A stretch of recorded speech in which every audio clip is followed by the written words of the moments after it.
Bienvenidos y bienvenidas a la explicación número 3 de la materia ISO, Introducción a los Sistemas Operativos. En este caso vamos a estar viendo un repaso o un pantallazo general de lo que es shell scripting, la programación mediante scripts que son interpretados directamente por nuestra shell, ¿sí? En esta explicación lo que vamos a ver es una pequeña introducción, después vamos a hablar un poco de los conceptos básicos que vamos a tener relacionados a shell scripting y después vamos a ver algunos pequeños ejemplos de los elementos más importantes de lo que componen los scripts y cómo podemos programarlos. Comenzando por el principio, ¿sí? Lo primero que necesitamos saber es qué es una shell. La shell es un intérprete de comandos, ¿sí? Es algo que funciona de manera interactiva, que nos permite a nosotros ingresar comandos, ir ejecutándolos y utilizando la combinación de ellos o los valores que ellos van generando, los cambios que van generando para realizar tareas, ¿sí? Eh, en general, todos los sistemas operativos tienen algún tipo de shell, ¿sí? En el caso de los que son derivados de Unix, los que llamamos asterisco Nix, la shell es configurable y con esto queremos decir que cada usuario puede especificar su propia shell, qué shell quiere usar y se pueden tener más de una instalada y ejecutándose a la vez en la máquina, ¿sí?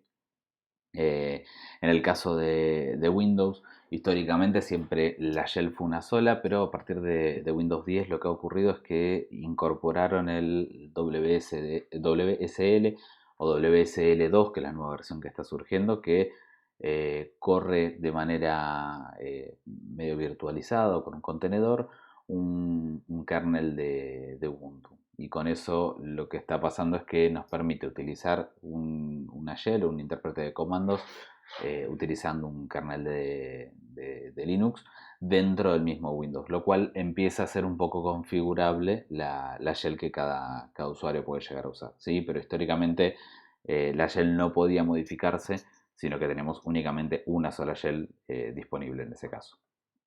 Eh, con lo que hace a la shell en sí, nos provee la estructura o los fundamentos básicos para que nosotros podamos programar lo que llamamos los shell scripts, ¿sí? Que son simplemente pequeños programas que se van a interpretar mediante la shell. ¿Y qué es lo que podemos hacer con estos? Básicamente podemos automatizar tareas, que es algo recontra útil, ¿sí? Podemos realizar aplicaciones interactivas también. Podemos tener aplicaciones con alguna interfaz gráfica, ¿sí? Uno de los ejemplos que citamos es el comando Zenity.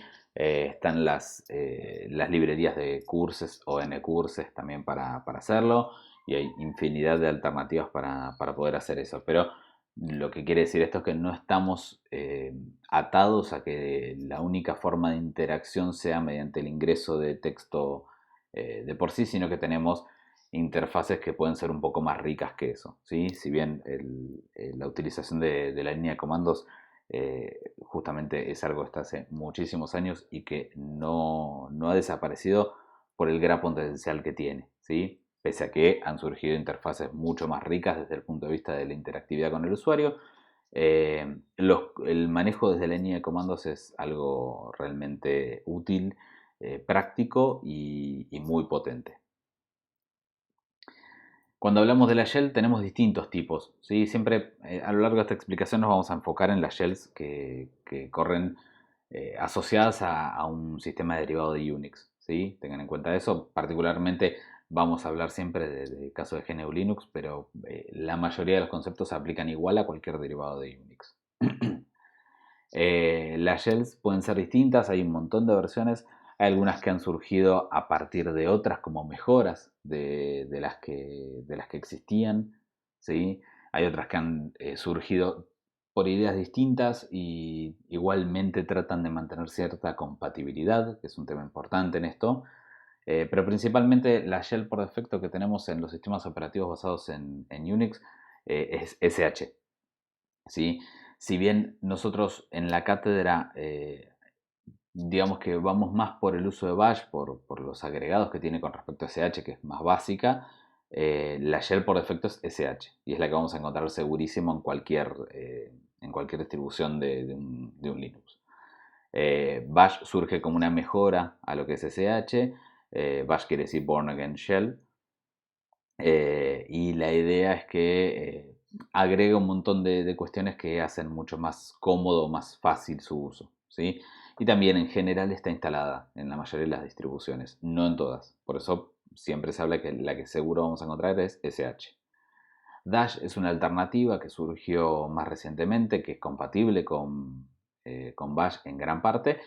Es eficiente, pero tiene algunas cosas que no son compatibles y que un poco salen de lo que se podría considerar el estándar de shell scripting y por eso es que no ha logrado tanta adopción.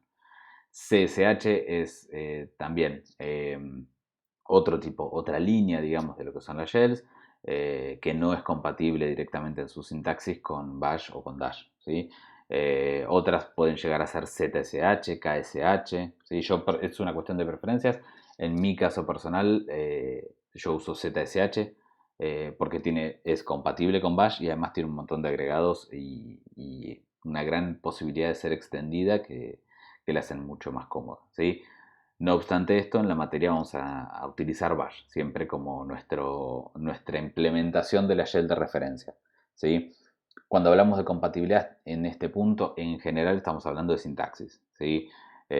Más allá de que las shells pueden funcionar de distintas formas internamente, desde el punto de vista que lo vamos a ver nosotros es si el script que queremos ejecutar va o no a funcionar corriendo en alguna de las shells particulares, ¿sí?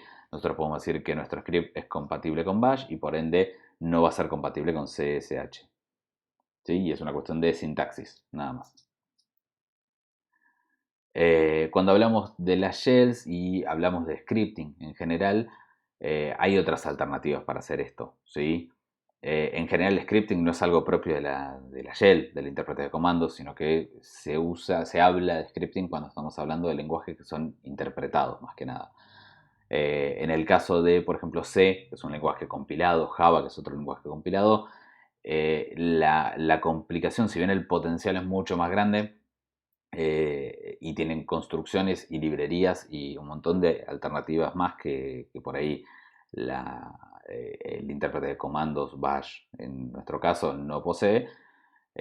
Sí tienen la gran complejidad de ser compilados, de que requieren muchas más cosas hechas alrededor para poder lograr lo mismo y a su vez en general pueden llegar a tener ciertos problemas de portabilidad entre distintos equipos, ¿sí? En el caso de Python, por ejemplo, o Ruby, inclusive, también que son otros lenguajes interpretados, Node, que es una alternativa más reciente, ¿sí?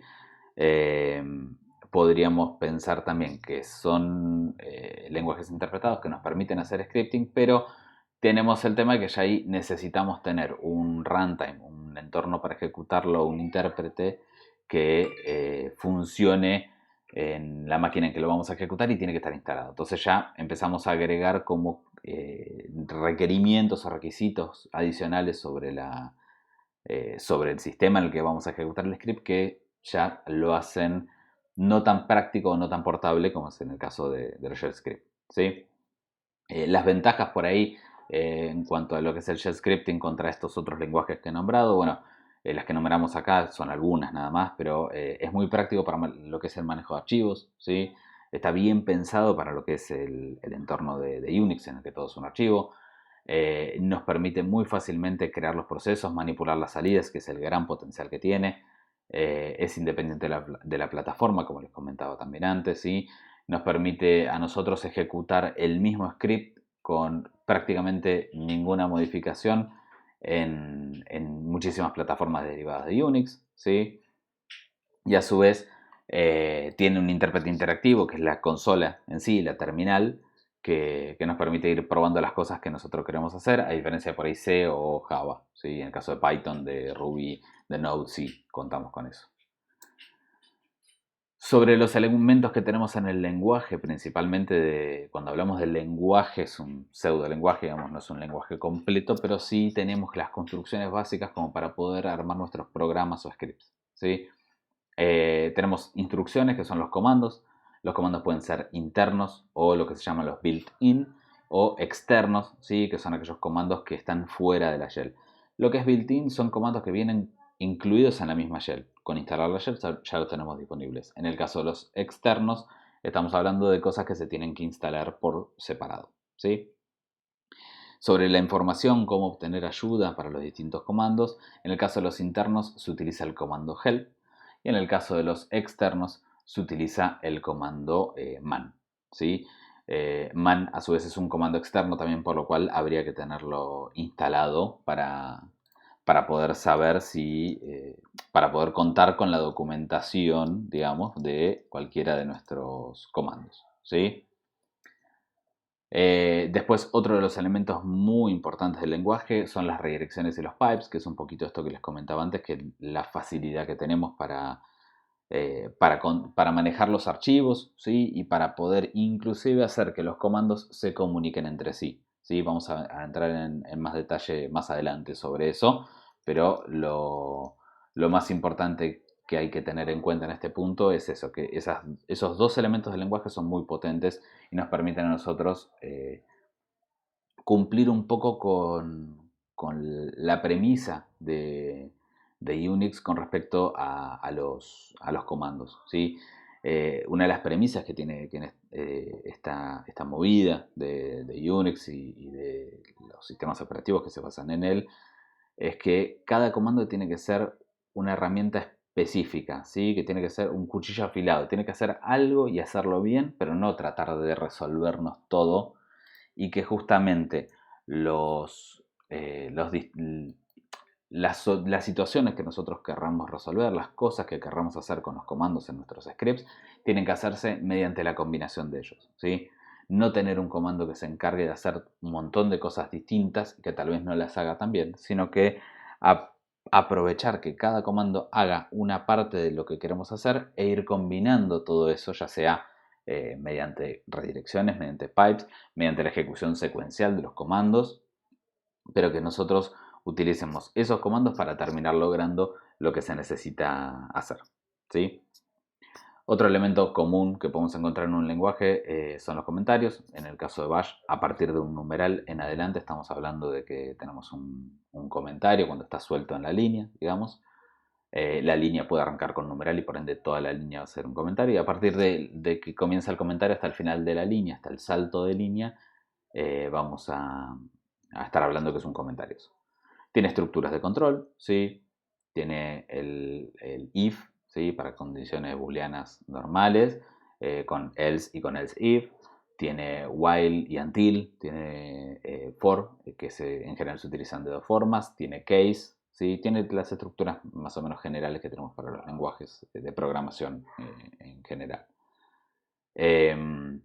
Después tenemos manejo de variables, ¿sí? Simplifica muchísimo lo que son los tipos o los posibles tipos de los valores de las variables y Bash entiende que básicamente son dos, o strings o arreglos, que los arreglos son de hecho como una cuestión idiomática de Bash. Y después, además de esto, tenemos las funciones, que básicamente, si lo queremos ver de una forma muy, muy por arriba, las funciones serían como definir nuevos comandos, ¿sí? Ya vamos a entrar más en detalle en eso. En la segunda parte de la explicación, lo que tenemos es un poquito ver los conceptos que se manejan en shell scripting y en las intérpretes de comando en general, ¿sí? Comenzando un poco con los comandos útiles que ya en las primeras prácticas han visto, han tenido que investigar y que de a poco la idea es que se fueran familiarizando con ellos como para después empezar a utilizarlos en los scripts que van a tener que hacer. Para imprimir el contenido de un archivo utilizamos el comando cat, ¿sí? Y después recibe parámetros ese comando. Recuerden que cuando hablamos de parámetros en los comandos de la línea de la shell, estamos hablando de que se ejecuta o se especifica primero el comando que se quiere ejecutar y después con espacios se van pasando los argumentos que va a recibir o los parámetros, ¿sí? Es importante este tema de los espacios porque para Bash todas todas las listas de cosas se van a separar por algo, que en general son los espacios, y ese espacio en el medio, esos espacios que hay en el medio, van a ir delimitando los elementos de las listas, ¿sí? Y cuando hablo de listas, hablo no de un arreglo en sí, sino que son secuencias de cosas. Por ejemplo, los parámetros de un comando o de una función, ¿sí? Que al caso, desde el punto de vista que tenemos en lo que les comentaba recién sobre cómo podemos ver una función, que es como agregar un nuevo comando en nuestro script, funciona igual y los parámetros se le van a pasar igual que a los comandos, ¿sí? Eh, También tenemos comandos para imprimir texto, ¿sí? El echo, por ejemplo, que va a recibir luego las cadenas que querramos imprimir. Para leer desde la línea de entrada a una variable, podemos hacerlo con el comando read y pasándole el nombre de la variable como parámetro. Después tenemos comandos que nos permiten tratar la entrada que reciben, que puede ser un archivo u otra cosa que ya lo vamos a ver. Nos permite a nosotros interpretarlo como que es una lista, pero que tiene ciertos delimitadores y con esos delimitadores nosotros podemos decirle que queremos determinados campos. Ese es el comando cut, ¿sí? O cat, pero para distinguirlo del CAT, el CUT, le decimos en general cut, ¿sí? Eh, También hay otros comandos que nos permiten contar palabras, líneas, caracteres, ¿sí? Que también es muy útil, que es el WC, el word count sería, y que recibe parámetros diciéndonos, para indicarle, mejor dicho, qué valor queremos que nos retorne, si la cantidad de líneas, la cantidad de caracteres, la cantidad de palabras, etcétera. ¿Sí? Esos son los comandos, algunos de los comandos que se van a topar todo el tiempo en sus scripts, ¿sí? Eh, y cuando hablamos de los comandos, nosotros lo que solemos decir es que los vamos a ejecutar desde una consola, ¿sí? Pero eso mismo que está en la consola también puede llegar a ser un script si nosotros lo ponemos en un archivo. Ya dentro de un poquito vamos a ver un poco sobre eso. Pero probando algunos de los ejemplos que tenemos de comandos en la filmina que les mostraba recién, si nosotros usamos el echo hola mundo, vamos a estar imprimiendo en pantalla hola mundo, por ejemplo. Y si yo quisiera leer en una variable, con el comando read y el nombre de la variable, lo que me va a pedir es que yo ingrese algo, ¿sí? Que esto va a leer hasta que encuentre un salto de línea. Y si yo imprimo el valor de la variable, que ahora lo vamos a ver en más detalle, pero si le agrego un signo pesos adelante, estoy haciendo referencia al valor de esa variable, estoy viendo exactamente lo que acabo de escribir. ¿Sí? Esa secuencia sin sentido, pero es lo que acabo de ingresar. Esos son algunos de los comandos, como les decía. Bien, volviendo a la filmina, otros de los comandos que podemos tener para buscar en lo que es el contenido de los archivos, podemos utilizar el comando grep, ¿sí? Que también, yo hablo de archivos, pero también nos permite a nosotros buscar en general, digamos, pero siempre sobre el contenido. Si nosotros queremos buscar sobre archivos y hablando un poco de las propiedades de los archivos, como por ejemplo su nombre, los permisos que tenga, quién ha sido su usuario, quién es su usuario dueño, grupo dueño, etcétera, se utiliza el comando find. El comando find lo que recibe en realidad es desde dónde queremos buscar, que por defecto lo va a hacer recursivamente, es decir, metiéndose en los subdirectorios de esa ruta a la que nosotros le pasamos como para comenzar a buscar, y después recibe un montón de predicados, que son justamente las condiciones que tiene que cumplir el archivo para poder obtenerlo. Esto lo que va a hacer es simplemente si encuentra, mientras recorre, archivos que coincidan con todas las características, todos los predicados que nosotros le dijimos que tiene que cumplir, lo que va a hacer es imprimirlo en pantalla, ¿sí? Eh, Otro ejemplo, utilizando el comando find para buscar archivos que sean enlaces simbólicos, es el último que se ve en la filmina, ¿sí? Es el find -type L. El L quiere decir link simbólico. Y todo esto siempre nosotros lo podemos consultar viendo las páginas del manual. ¿sí? En este caso la están viendo en inglés, pero si ustedes tienen instalado el sistema operativo en castellano, las van a ver en castellano. Y si no, las pueden buscar online. Si no cuentan en el momento con algún Linux, hay páginas que tienen las páginas del manual publicadas online, ¿sí?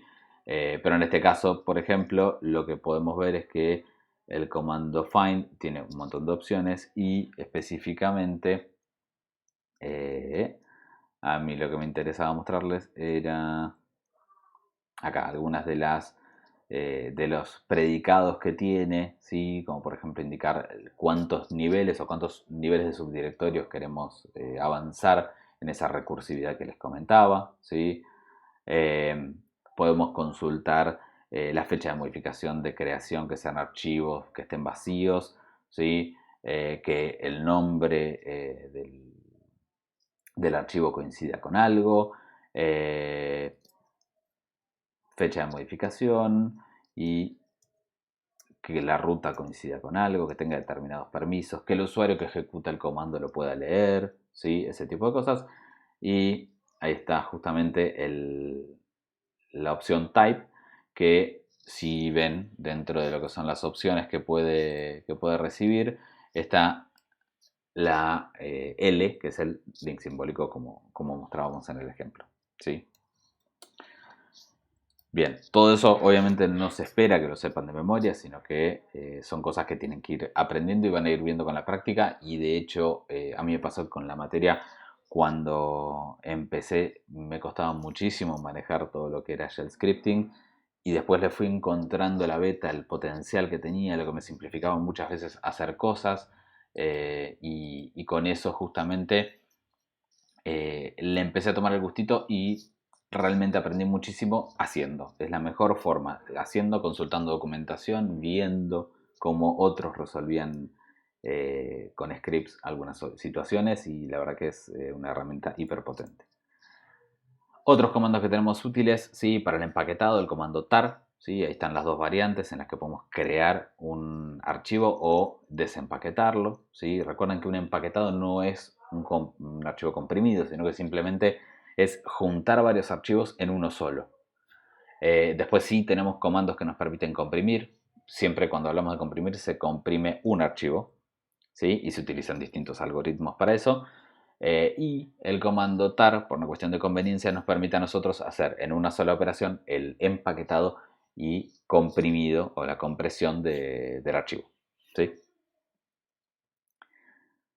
Ahora sí, yendo un poquito a estos dos temas tan potentes que tienen que tiene Bash o que tienen las shells, los intérpretes de comandos en general, eh, que son las redirecciones y los pipes. Primero explicamos algunos temitas que son importantes para poder entender estos conceptos, que es un poco lo que es la entrada-salida de los comandos, ¿sí?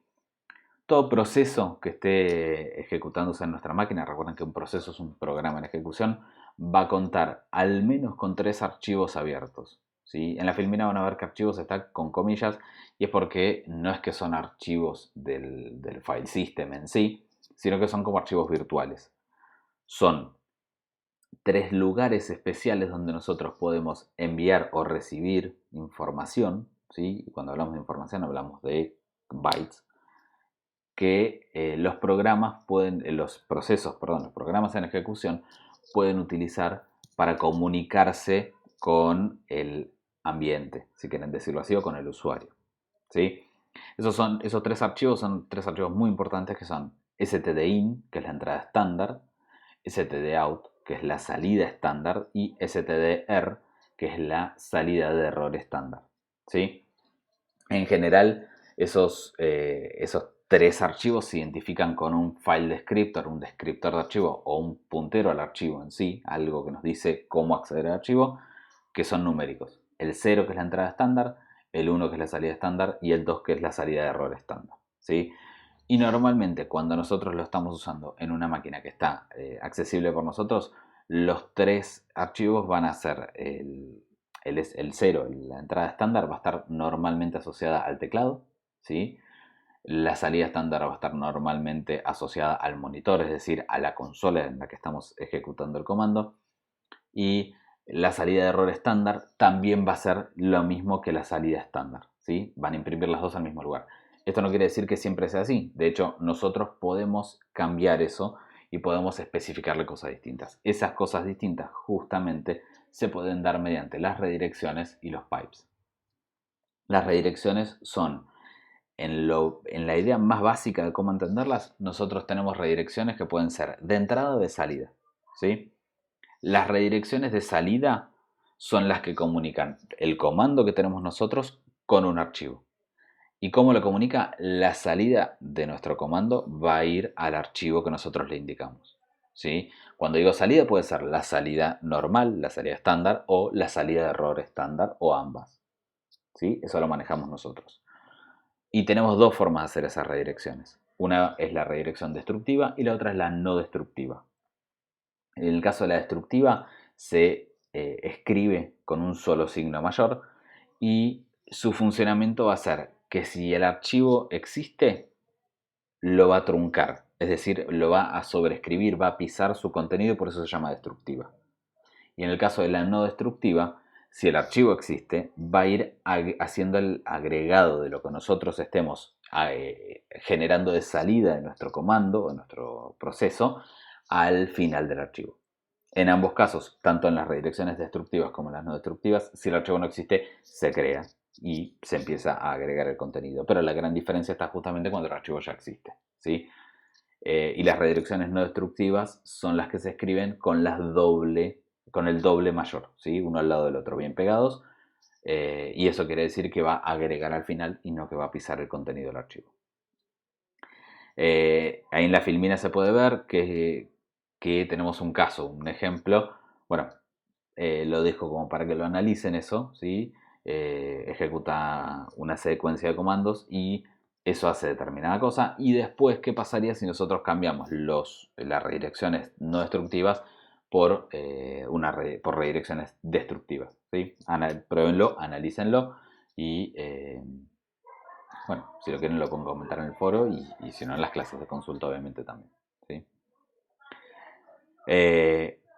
Eso que yo les comentaba recién de estas redirecciones que hicimos las tenemos hechas únicamente desde nuestra salida estándar, ¿sí? Cuando nosotros ponemos el mayor, como se veía recién, lo único que se va a estar redirigiendo al archivo es la salida estándar. Si nosotros utilizamos, por ejemplo, el 2 antes, pegadito antes del signo mayor o los dos mayores, lo que vamos a estar haciendo es redirigir la salida de error estándar. ¿Por qué un 2? Porque como les comentaba antes, el 2 es el número del file descriptor, ¿sí? Que identifica la salida de error estándar para cualquier proceso. ¿Esto qué quiere decir? En realidad, cuando nosotros ponemos la redirección únicamente indicando el mayor y no indicando un número antes, implícitamente se entiende que el número que estamos redirigiendo es el file descriptor 1, que es la salida estándar, ¿sí?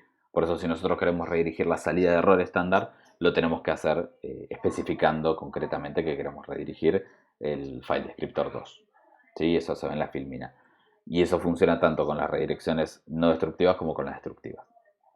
Ahora yo les comenté también que las redirecciones pueden ser de salida o de entrada. Bueno, las redirecciones de entrada, ¿sí?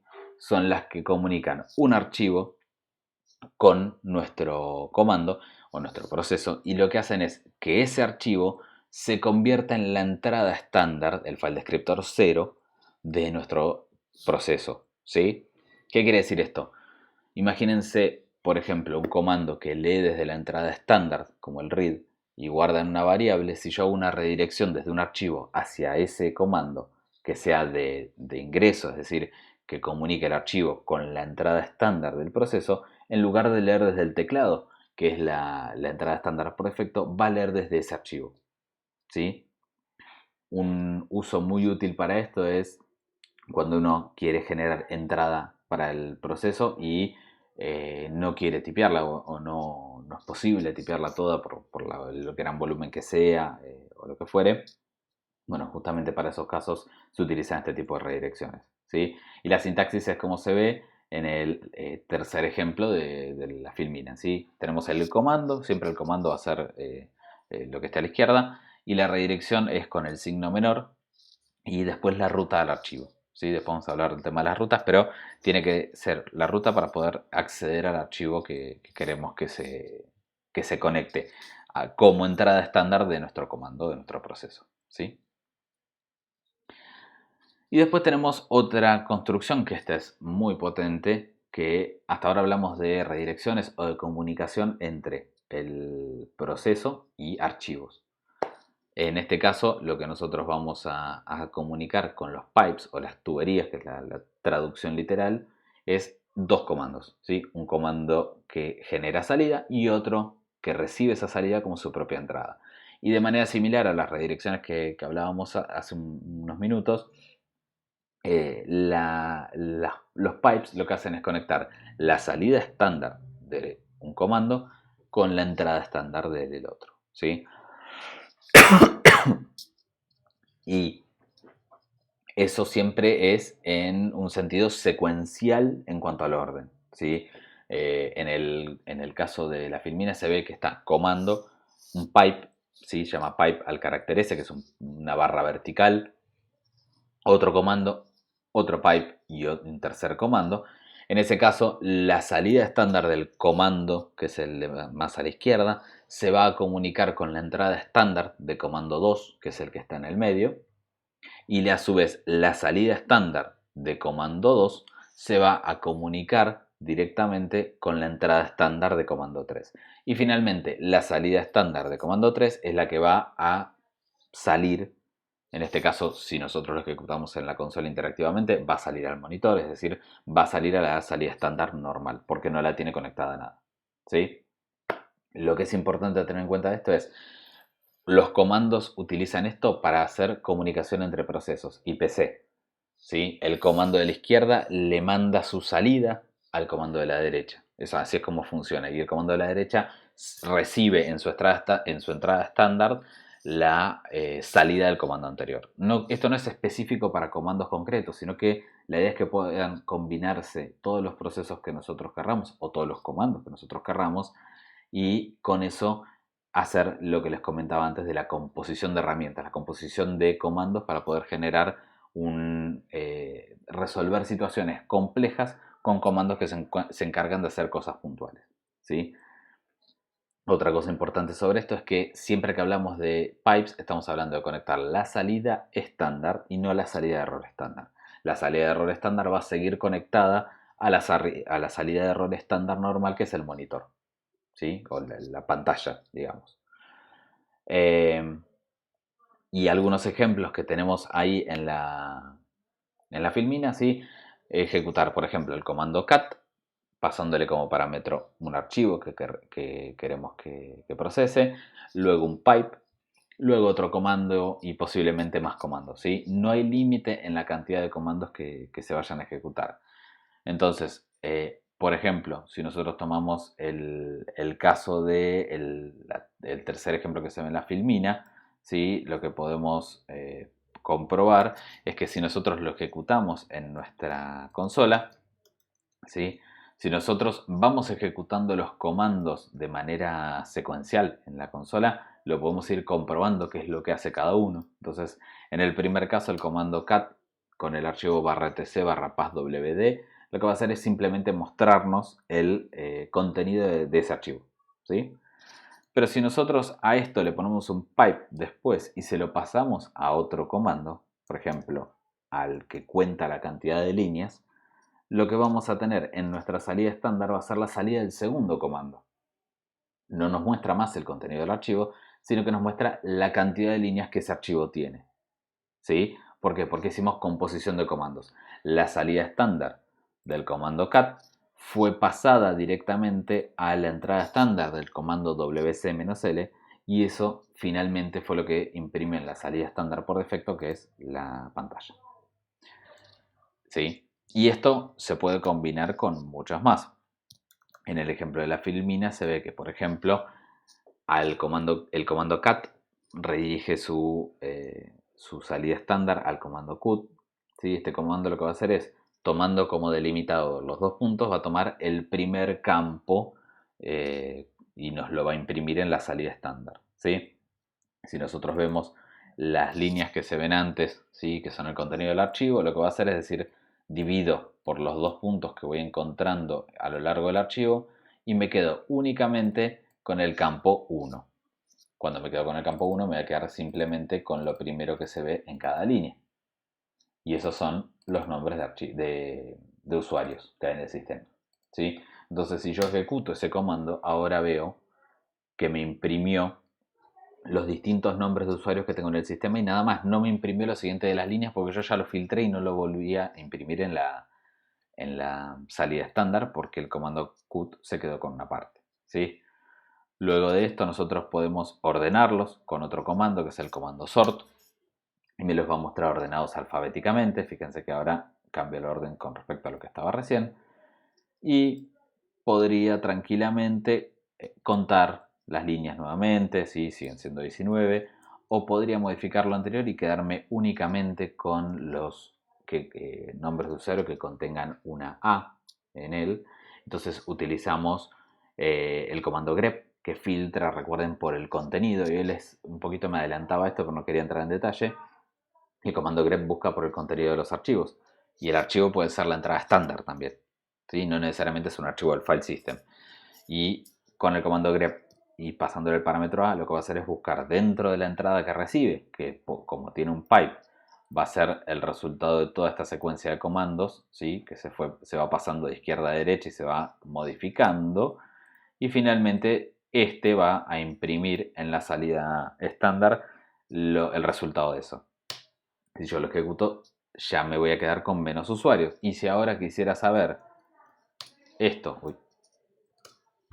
que es cuántos archivos, cuántos usuarios del sistema tienen la letra A en su nombre, lo puedo hacer combinando 1, 2, 3, 4, 5 comandos y obtengo esa información, ¿sí? Y fíjense que no hay ningún comando específico que a mí me permita conocer cuántos usuarios, del sistema tienen la letra A en su nombre, ¿sí? Lo que hice fue combinar distintos comandos para lograr resolver el problema o la situación que yo quería resolver utilizando composición entre ellos, ¿sí?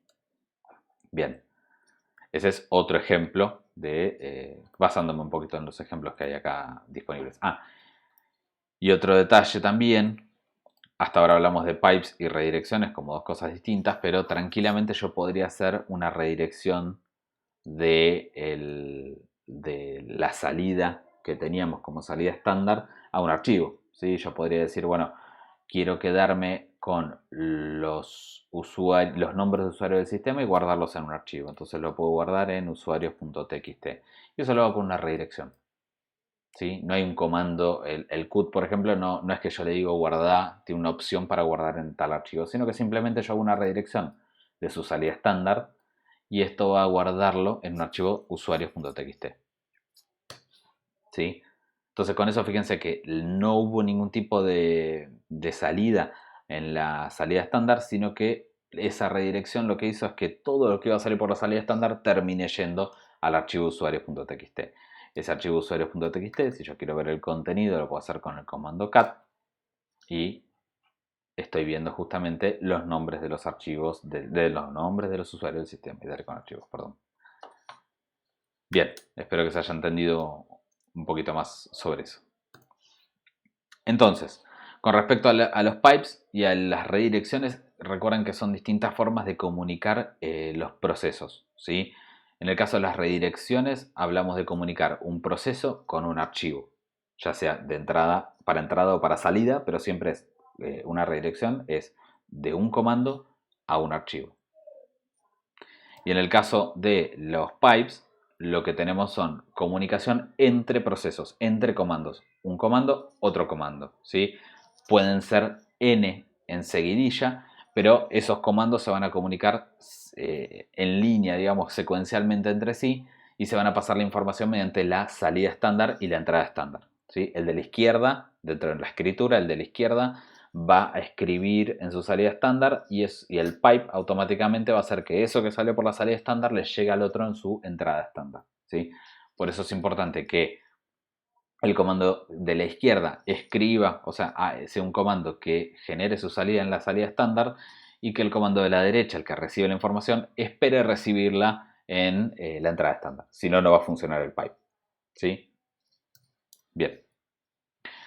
Después, yendo un poco más a otros elementos del lenguaje, tenemos las variables, que yo me había adelantado un poco y les había dicho que únicamente pueden ser de tipo string o array o arreglo, ¿sí? Esto no quiere decir que no haya números ni operaciones sobre números, sino que simplemente los números también son considerados strings, ¿sí? Los nombres de las variables son sensibles a mayúsculas y minúsculas, ¿sí? No es lo mismo la variable con su nombre todo en mayúsculas que con alguna letra en minúsculas y viceversa. Cuando nosotros queremos acceder al valor de una variable, o mejor dicho, si queremos primero asignar el valor de una variable, lo hacemos dando el nombre de la variable, poniendo pegado el signo igual y después pegado también el valor que queremos que tenga. Es importante que no haya espacios alrededor del igual, si no no va a interpretar que estamos queriendo hacer una asignación. Y con eso asignamos el valor.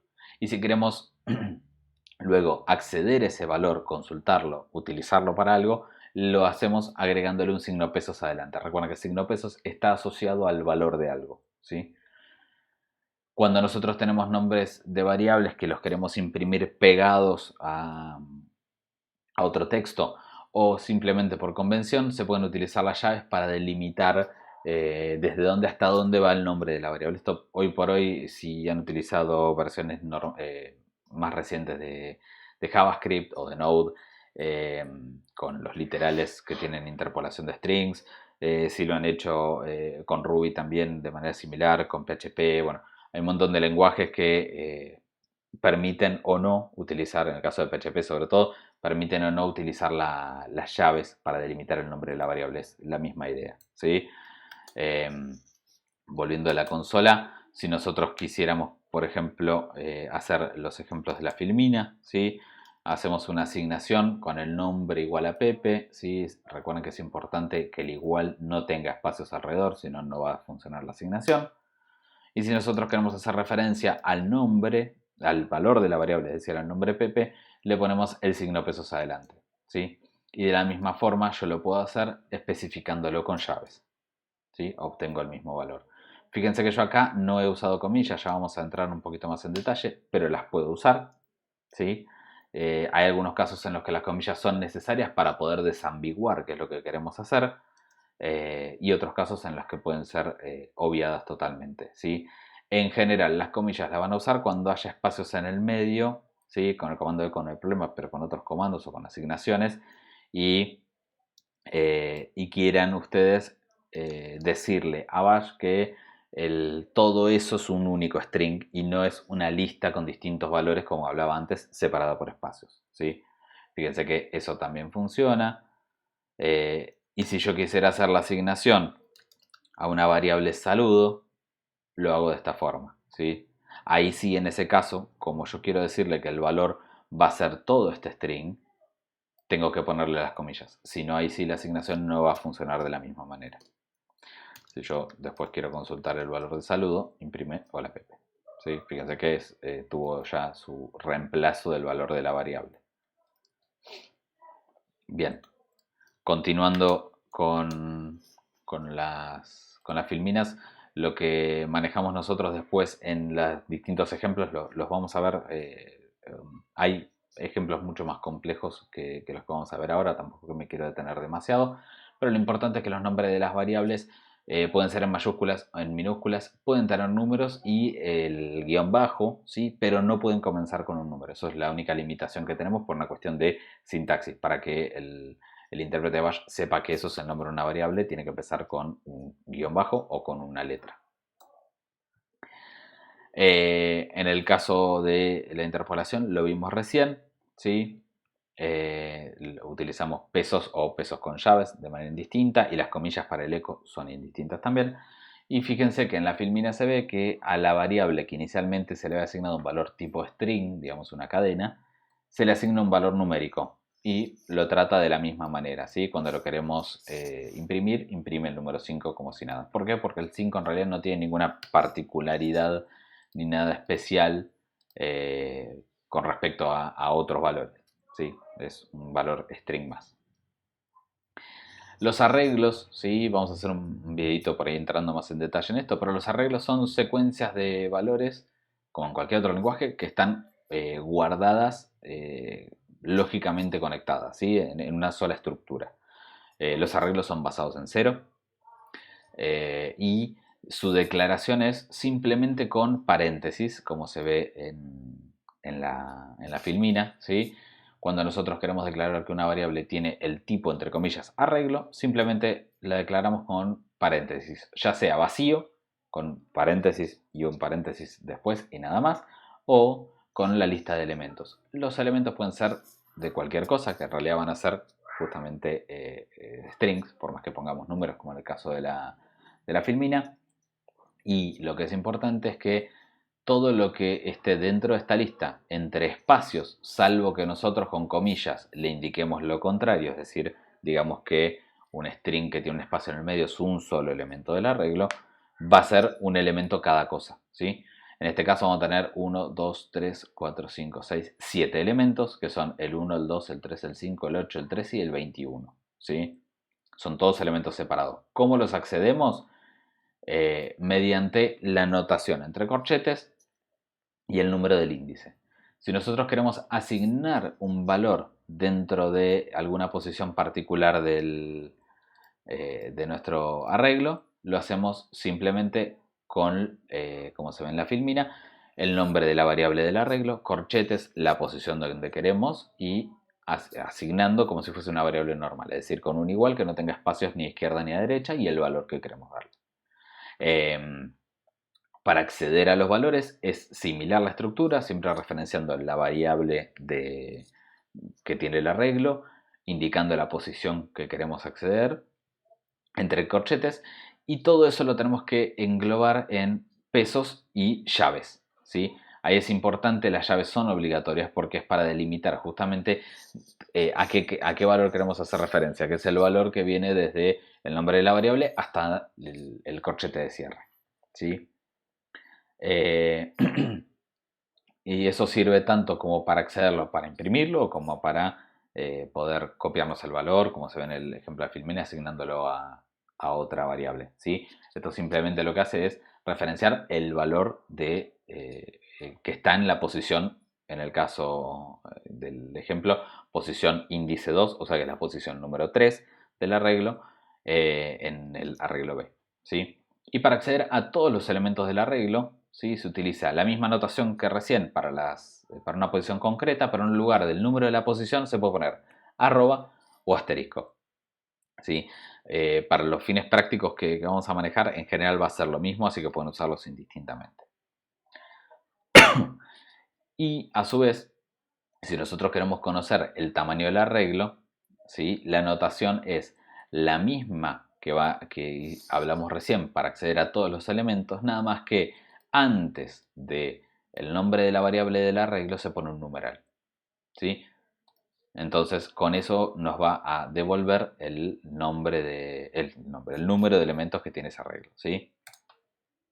Una cosa importante, volviendo a la filmina anterior, es que esta forma de acceder a todos los elementos del arreglo lo que va a hacer es devolvernos una lista o reemplazar ese valor de variable por una lista separada por espacios de los elementos que tiene el arreglo, ¿sí? Eso es importante de ver. Ahora lo vamos a ver en la consola. Y si nosotros queremos borrar un elemento del arreglo, ¿sí? Lo hacemos utilizando un comando, el comando unset, ¿sí? Un set se escribe y le pasamos luego el nombre de la variable y la posición entre corchetes que queremos eliminar del arreglo. Es importante una cuestión que se suele encontrar en las prácticas y que les puede traer algún que otro dolor de cabeza, es que el unset no hace lo que se llama el corrimiento del arreglo. Es decir, en memoria la posición, en este caso la tercera posición, la posición número en el índice 2 del arreglo, va a seguir marcada como vacía, como que no tiene nada, pero va a estar en memoria. Entonces, no es lo mismo que hacer un corrimiento completo del arreglo y compactarlo para que no ocupe en memoria esa posición, ¿sí? Se lo pueden llegar a topar para que lo tengan en cuenta. Entonces, volviendo a nuestra consola, nosotros podemos declarar un arreglo vacío, ¿sí? Como vemos ahí. Podemos declarar un arreglo que tenga distintos elementos, ¿sí? Fíjense que yo mezclo letras, números, es lo mismo. Y a eso yo lo puedo empezar a utilizar para acceder a los valores, ¿sí? Entonces yo puedo decirle que quiero, por ejemplo, el elemento en la posición 1, que va a ser el número 2, ¿sí? O puedo acceder a la posición 0, va a ser la palabra 1, o a la posición 2, va a ser la palabra 3. Si yo accedo a la posición 3, o sea, me voy del arreglo, no va a pasar nada, no se rompe nada, pero es basura, digamos, lo que estoy tratando de acceder. Lo que sí puedo hacer es asignar en esa posición el valor 4, por ejemplo, o puedo asignar un string, ¿sí? Que sea 4, entre paréntesis el número 4. Fíjense que como tengo un espacio, utilizo comillas para decirle que todo eso va a ser lo que esté en esa posición, ¿sí? Si yo no lo hiciese, el 4 no sería, el paréntesis 4 paréntesis no sería parte del valor. Entonces, si yo ahora vuelvo a acceder a la posición 3, ahora veo lo que acabo de asignar como valor, ¿sí? Eh, Otra cosita que yo les decía, yo puedo volver a utilizar la misma variable para reasignar el arreglo y ahora si vuelvo a imprimir la posición 3 no la tengo más porque la pisé, pero si yo si yo quisiese inicializar el arreglo con ese valor que les comentaba recién, fíjese que tengo que usar las comillas, ¿sí? Porque si no, ahí sí, lo que estaría pasando es que en este caso los elementos del arreglo, como los ven, son la palabra 1, el número 2, la palabra 3 y todo esto, ¿sí? En cambio, si yo no pusiese las comillas, como en Bash todo lo que está separado por una lista va a ser considerado como distintos elementos, lo que va a pasar es que va a ser el 1, la palabra 1, el número 2, la palabra 3, la palabra 4 va a ser el elemento de la posición 3 y esto va a ser lo que está en la posición 4. ¿Y qué es eso? Otro arreglo, o sea que estaría metiendo un arreglo dentro de otro, cosa que además no les recomiendo por los dolores de cabeza que puede traer. Pero fíjense que es importante que yo acá tenga en cuenta las comillas. ¿Por qué? Porque ese espacio si no me va a cortar el elemento y va a generar distintos elementos y de hecho hasta cambiar la forma en que se interpretan las cosas, ¿sí? Entonces ahora sí, si yo trato de acceder de vuelta a esa posición, lo voy a... va, va a mostrar el valor correcto, ¿sí? Si yo quisiese, como les decía hoy, ver todos los elementos juntos, lo puedo hacer con esta anotación en la que tengo arroba en lugar de la posición.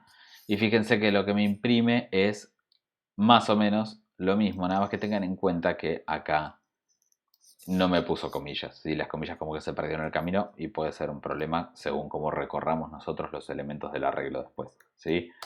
Y lo puedo hacer con el asterisco también y es lo mismo, ¿sí? O aparentemente lo mismo al menos. Y después, si yo quisiese ver la cantidad de elementos, le agrego el numeral antes de el nombre de la variable dentro de las llaves y con eso voy a ver la cantidad de elementos que tiene, ¿sí? Lo mismo que si lo hago con el arroba.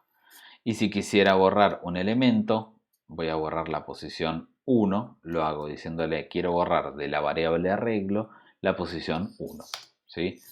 Entonces si yo ahora vuelvo a imprimir la cantidad de elementos que tiene, me dice que tiene 3 elementos. Si yo imprimo todos los elementos que tiene, no imprime el número 2, ¿sí? Y eso lo que nos permite a nosotros es hacer el borrado dentro del arreglo en sí, ¿sí? Pero fíjense que si accedo a la posición 1, que normalmente cuando nosotros hagamos el borrado dentro de un arreglo en cualquier lenguaje, si yo borré la posición del índice 1, lo que va a pasar es que el elemento 3, la palabra 3 que estaba en la posición siguiente, o pasaría a ocupar el lugar del valor que yo borré. Bueno, en Bash eso no pasa, ¿sí? Entonces, si yo trato de acceder a la posición 1, va a seguir, me va a mostrar nada, es decir, basura, es la posición vacía, pero para poder acceder a la palabra 3, que sería el elemento que ahora esté en la posición 1, tengo que seguir usando la posición vieja. O sea que no hay corrimiento. Esto es a lo que me refería más hace un ratito, con que no se compactan los valores. En el caso En el caso de necesitar hacer el corrimiento, la forma rápida de hacerlo es volviendo a asignar a la misma variable el resultado de obtener todos los elementos del arreglo. Voy a poner paréntesis simplemente por claridad. Perdón, voy a poner espacios simplemente por claridad. Pero lo que hago es declaro como si fuese un nuevo arreglo con los paréntesis alrededor, y adentro lo inicializo con todos los elementos que tiene el arreglo ahora, ¿sí? Que si se fijan un poquito antes, cuando yo imprimí eso, el número 2, que era el elemento que borré, no me lo incluía. Entonces, eso va a hacer que se haga el corrimiento interno. Entonces, si yo ahora accedo a la posición 1 del arreglo, efectivamente me muestra la palabra 3, que es lo que yo quería, ¿sí? Bien. Eso con lo que es arreglos, ¿sí? El ejemplo del salteo que ya lo vimos en la consola, y vamos a seguir con las filminas. Las comillas, lo más importante de las comillas es lo que les comentaba de los espacios, y tenemos dos formas de interpretar las comillas dobles y las comillas simples, ¿sí? Las comillas dobles permiten que se hagan sustituciones adentro y las comillas simples no.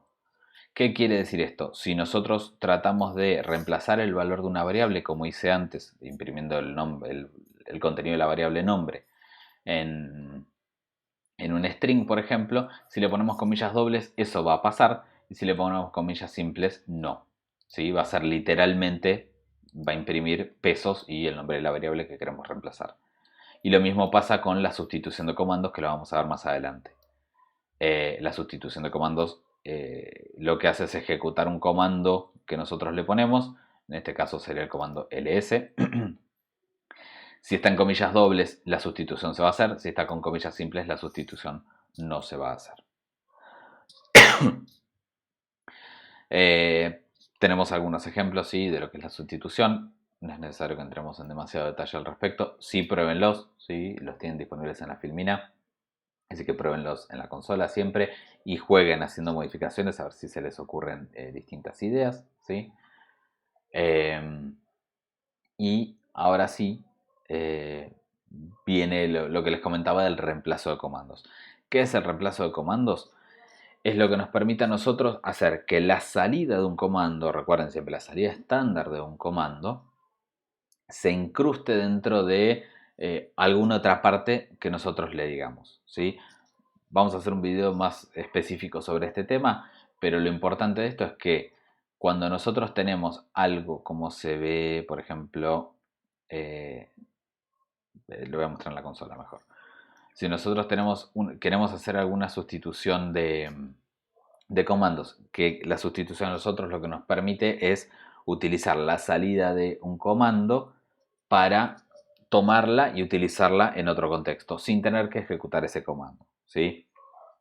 Imagínense que queremos imprimir un mensaje de bienvenida al usuario que está autenticado, ¿sí? Al usuario que está ingresado al sistema. El comando whoami, que lo tienen ahí en la consola, lo que me muestra a mí es el nombre del usuario. Entonces, ese comando yo lo podría utilizar para, para obtener el nombre del usuario que quiero que se muestre, ¿sí? Entonces, suponiendo que yo quiero imprimir hola y el nombre de usuario, ¿cómo podría hacerlo? Si yo utilizo el comando echo para imprimir, ¿sí? Y digo hola whoamI, sería el nombre del comando que quiero utilizar, eso literalmente me va a imprimir hola whoamI. Entonces digo, no, ¿cómo lo puedo hacer? Me tendría que guardar en una variable el resultado de whoamI. Cuando hablamos de resultado estamos hablando siempre de la salida estándar. Entonces el resultado del whoamI, ¿cómo me lo guardo? El nombre del usuario es igual a whoamI. Sería la siguiente opción lógica que uno pensaría, ¿sí? Entonces digo, bueno, tengo en la variable usuario, tengo el nombre del usuario. Entonces ahora sí, si utilizo la variable usuario dentro del string que tenía antes, ¿va a funcionar bien? No. ¿Por qué? Porque no estoy ejecutando el comando. Le estoy diciendo que en la variable usuario guarde la cadena, el string whoamI. Entonces, Cuando nosotros realmente necesitamos obtener esa salida estándar, para poder utilizarla en otro comando, tenemos que utilizar la sustitución de comandos. Y la sustitución de comandos es literalmente decirle a Bash, ejecuta este comando y toda la salida estándar que genere, pegala donde está la sustitución. Ponela tal cual sale. ¿Sí? ¿Cómo podemos decirle que queremos hacer una sustitución de comandos? De dos formas, básicamente. O utilizando los backticks, acento francés, acento grave, el acento al revés, el acento para allá. Si me están viendo en espejo sería para allá. Que nos permita a nosotros decirle que todo lo que esté dentro de estos caracteres, es decir, lo que va acá en el medio, lo tiene que ejecutar y la salida de eso la tiene que guardar en la variable usuario, en este caso, porque es una asignación. Entonces con eso, ¿sí? Si yo vuelvo a probar de hacer el echo hola y el valor de la variable usuario, ahora sí dice hola root. ¿Qué pasó? Bash encontró estas comillas de por acá y dijo, acá hay un comando que tengo que ejecutar. Ejecutó todo lo que venía dentro como yo se lo mandé y la salida estándar la pegó textualmente en donde estaban desde que comenzaba la comilla hasta la comilla de cierre de la sustitución de comandos. ¿Sí? Eso hizo que básicamente se termine escribiendo solo o usuario igual a root. ¿Sí? Esa es la idea detrás de la sustitución de comandos. Después yo usé la variable normalmente. La otra forma que tenemos, que en general es la más recomendada porque nos permite, es más clara y termina permitiéndonos anidar sustituciones de comando, que es algo que se suele utilizar, es con el signo pesos y paréntesis alrededor del comando. ¿Sí? Funcionan exactamente igual, así que no hay más diferencia que la comodidad y la posibilidad de anidar comandos. Pero fíjense que lo acabo de ejecutar y funciona igual. Y esto no solo funciona si nosotros queremos hacerlo en una asignación, sino que va a funcionar en cualquier parte que lo pongamos. ¿Sí? Supongamos que yo en vez de hacer la asignación lo quiero probar y hacerlo directamente como una sustitución de comandos interpolada, es decir, cambiada ahí dentro del string. Si lo ejecuto, esto va a funcionar de la misma forma. ¿Por qué? Porque cuando Bash encontró esto que le indica que es una sustitución de comandos, ejecutó el comando whoami y su salida la puso exactamente donde estaba la sustitución de comandos. ¿Sí? Sacó la sustitución y la reemplazó por la salida estándar de ese comando. ¿Sí? Espero que se haya entendido más o menos. Y esto funciona tanto para comandos que son con salida de una sola línea, como comandos que tienen más de una línea. ¿Sí? Fíjense que yo pongo hola y sustituyo el resultado del comando ls y me va a imprimir hola bin y todo bin, boot, dev, digamos, todos los directorios que he parado en el directorio raíz del file system. Todo lo que encuentre lo va a poner dentro del mismo string. ¿Sí? Y lo imprimió. Así que la sustitución de comandos es muy poderosa, nos da mucho potencial, pero hay que tener cuidado siempre de saber qué es lo que nos va a permitir hacer. Y tengan en cuenta que esto no solamente nos dice, nos permite ejecutar un solo comando, sino que podemos usar los pipes ahí adentro, por ejemplo. Entonces yo puedo decirle a Bash que lo que tiene que hacer es reemplazar no solo el comando ls, sino el comando lspipe wc-l, que todo esto, algunos ya se habrá imaginado o alguna se habrá dado cuenta, que lo que va a hacer es listar los contenidos del directorio actual y contar cuántas líneas tiene eso, o sea que nos va a decir cuántos archivos, cuando hablo de archivos y directorios, hay en el directorio actual. Si yo ejecuto eso, me dice acá hay 20 archivos. Y fíjense que la sustitución esta lo que hizo justamente fue reemplazarse por el valor de la salida estándar, lo que sale en la salida estándar del último comando, porque hay un pipe en el medio. Y no estoy obligado ni a que sea una sola sustitución dentro de una línea, ¿sí? Ni tampoco estoy obligado a que las sustituciones de comando sean con la misma sintaxis las dos, ¿sí? Puedo ir modificando la cadena como para hacer lo que yo quiera. Y lo que sí, tengan en cuenta que si en lugar de comillas dobles usan comillas simples, no les va a funcionar la sustitución de comandos, ¿sí? Sino que van a literalmente imprimir lo mismo que tiene el string sin hacer sustitución de comandos. Bien, hacemos un pequeño corte y en otro video separado va a ir la tercera parte, que es la de los scripts.